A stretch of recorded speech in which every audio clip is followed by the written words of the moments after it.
Like if you found the video valuable. In 2146, Earth's orbital defense network detected an object entering the solar system at impossible speed. It wasn't on any known trajectory, and it ignored gravitational pulls as if the planets weren't even there. By the time Captain Elara Vance's research vessel Helios Ark was dispatched, the fragment had already slipped into high orbit around Earth. When Elara and her crew reached it, they found it wasn't a fragment at all. Hanging against the backdrop of space was a flawless black sphere, 20 meters in diameter, its surface absorbing every trace of light. It was cold, colder than the void itself, and every instrument failed to penetrate it.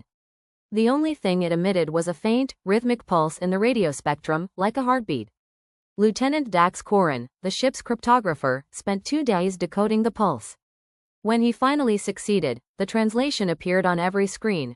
Do not open until you are ready to leave. Leave what? Elara's first thought was that it meant the orbit, or perhaps the solar system. But the way the words lingered on the display made it feel bigger, more final. Against her better judgment, and under pressure from Earth Command, Elara authorized the opening sequence. The Ark's manipulator arms extended, and as soon as they made contact, the sphere's surface rippled, like liquid disturbed by a stone. Then, without warning, it burst into a silent explosion of light. Space tore open. It wasn't like the wormholes scientists had theorized. This rift wasn't a tunnel, it was a wound. Through it, Elara saw another Earth. The continents were different. The oceans churned in unnatural colors. She saw cities where deserts should be, and forests that glowed with their own light. Then, flickering through the rift, she saw something worse, versions of herself. One wore a military uniform she'd never earned. Another had scars that didn't exist on her face. A third was dead. The crew scrambled as gravitational anomalies rattled the ship. Voices flooded the comms, some from her own crew, but distorted, wrong. They were begging her not to open the sphere. Dax's voice cracked over the comm.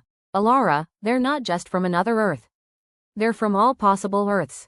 We've connected every timeline at once. The rift widened, pulling debris, satellites, and even the Ark closer to its center. In seconds, ships began appearing, wooden galleons drifting in space, modern warships, and vessels with designs no human eyes had ever seen. Some crew members vanished mid-step, replaced by strangers wearing uniforms of other centuries.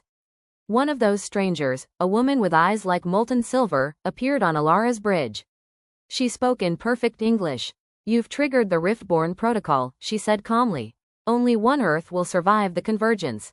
The rest will dissolve. Why us? Elara demanded. Because you opened it before you were ready. The molten-eyed woman handed Elara a small device. This will let you choose which reality remains. But remember, your choice erases billions of lives. Every scenario played through Elara's mind.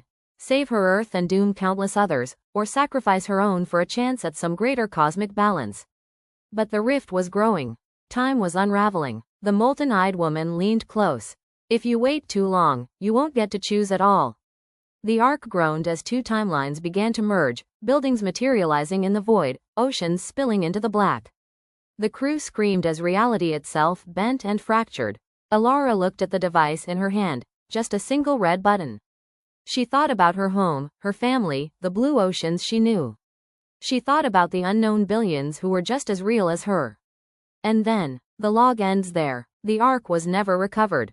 The sphere vanished. But in the orbital archives, there is a single audio recording, only 3 words long, repeated in Elara Vance's voice. We were ready.